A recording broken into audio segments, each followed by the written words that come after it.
Anthony Richardson benched. For me, not shocked. Not shocked at all. The fact that Daniel Jones, Captain Small Hands, came in there and took your job. I better use my strong hand. Jones came in there and took your job. 1 year after being the Giants quarterback and was rubbish. 2 years removed for having one of the worst contracts in football. He took your job. That says a lot. Pretty depressing. Yeah, that says a lot. Yeah. For a guy that when he got drafted, you can go ahead and pull the tape of what I said on this show. He's not ready. Mm-hmm. He wasn't even good at Florida. He had the metrics and the body and the physical tools, but he wasn't accurate there. And he had 1 year of starting experience. Yeah, you draft him, it's fine, but then you insert him right away.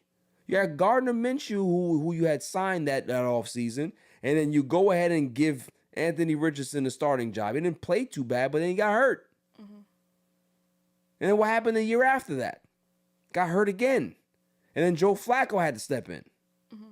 So you have a guy that's often injured. He still hasn't learned the quarterback position too well, and he's not accurate. He should have never been forced to start at any point. Should have sat at least a full year so he can be able to see exactly what's going on, get up to game speed, understand his playbook, really work on his game in regards to trying to get accurate, making sure that they have a very good like a mentorship type of quarterback room where he can be able to sit there and really learn behind a Joe Flacco, behind somebody else, whatever it is, and understand the craft that he didn't get a chance to learn in Florida. Didn't have enough time. Who knows if he would have came back another year? Maybe he would have been better. Maybe, who knows? But he needed more time. And what the Colts did to him was negligent. Mm-hmm. You just think that just because he has the physical tools, he can run fast, he's big, he can shrug off blockers or defenders, whatever it is. That still doesn't mean that he can play the quarterback position well. Mm-hmm. That was your responsibility to make him sit and learn. He's not Cam Ward. He's not Cam Newton. He doesn't have those type of skills. He had to learn by sitting. And they did not let him do that. And this is why now they have a damaged product going forward. What do you do with Anthony Richardson now if you're going to turn to Daniel Jones as your quarterback? Yeah, you can always, if Daniel Jones falters, of course you're going to go ahead and insert him if he's healthy. But what confidence does he have at this point? Mm-hmm. This is his third season. He's making some decent money. And there's going to come a time where contract time comes up. He has I think he has a 5th-year option. So we'll see what happens even if they exercise that 5th-year option. Because if he ends up getting an opportunity this year and he doesn't play well, I don't even see them getting past the 4-year. Mm. Just don't see it. Mm-hmm. It's sad, but it goes back to the way I look at the quarterback position is that you do have some exceptional talented guys that come out. I just feel that even though those guys could be exceptionally talented and have all the tools and the metrics, I still think it's important for them to sit, whether it's 4 games, whether it's 8 games, whether it's 12 games, whether it's a full season and then they get the opportunity to play. But sitting helps these kids develop faster. Learning on the job sometimes is not always good. Look at what happened to what's Derek Carr's brother name? My goodness, David Carr. David Carr was the first ever draft pick of the Houston Texans. They had no offensive line. They almost killed that kid. He was there for X amount of years, and he had a record amount of sacks every season. Shortened his career. Andrew Luck, as talented as he was with these same Colts, they did not give that kid an offensive line for the years that he was there, and his body was beat to shit to the point where he said, I'm out. I don't want this anymore.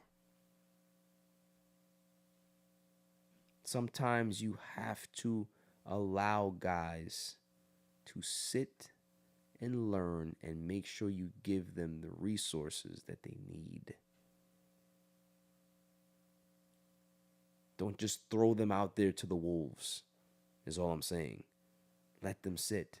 You have veteran guys. If you know that you're going to, that should just be the template for every team going forward. If you know that there's a young kid that you want a quarterback and he might be your future, go get yourself a veteran quarterback.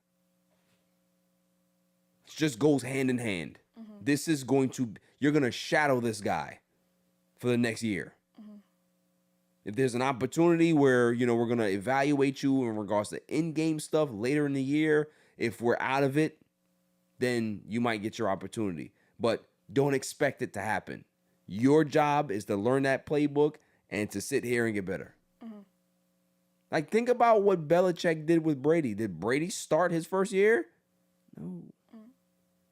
Brady sat and he developed while Drew Bledsoe was a quarterback. And don't you think that Bill Belichick had plans for Tom Brady all the while? Mm. He drafted that kid for a reason. He said, there's something in this kid that I like. He has good arm, good mechanics, good footwork. He's not fast. He doesn't have this god body, but he's a smart jock and he's a competitor. That's the kind of guy that I want. Drew Bledsoe was not Bill Belichick's type of quarterback. Tom Brady was. Mm. And when the opportunity presented itself after a year of sitting, that kid got in there and he won a Super Bowl.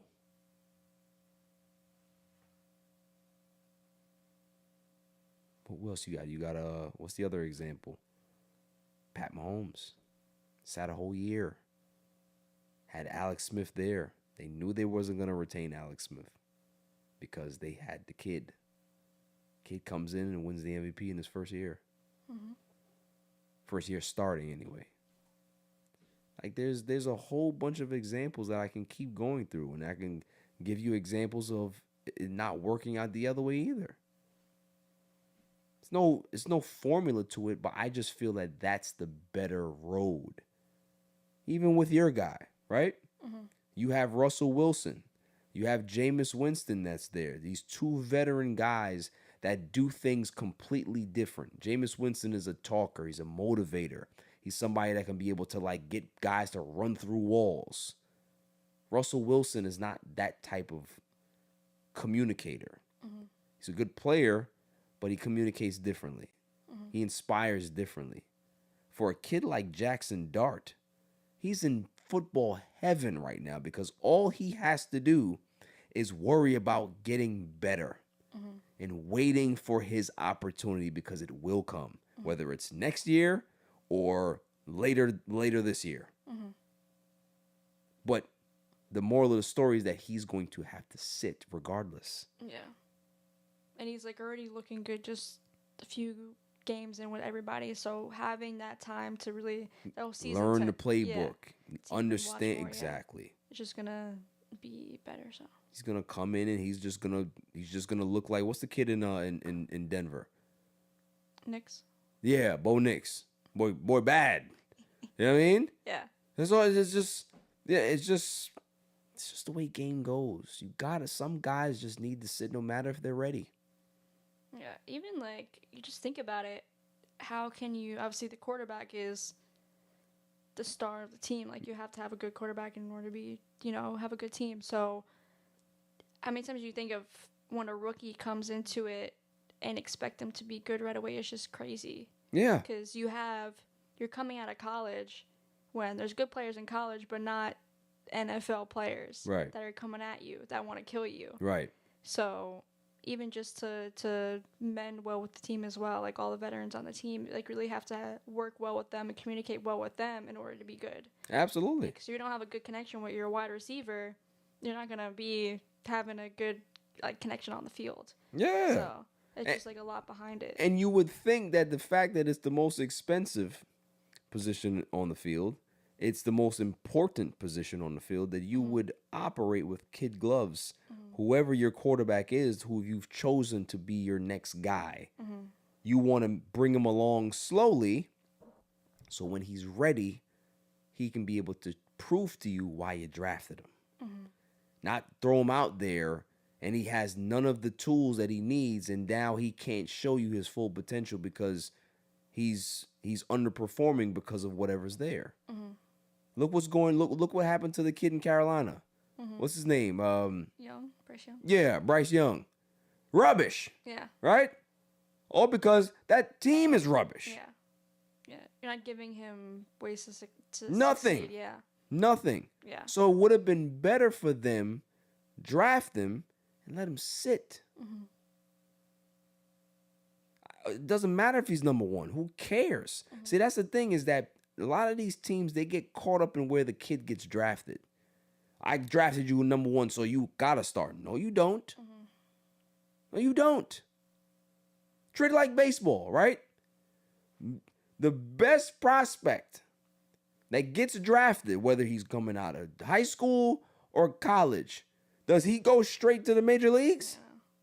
He's sitting sometime. You go into minors. Yeah. No, I don't care how long it takes you. You might be up here in 4 months. Yeah. But you still got to go there. Yeah. Yeah. Because you have to show me that you can handle being a professional before you come here. Yeah.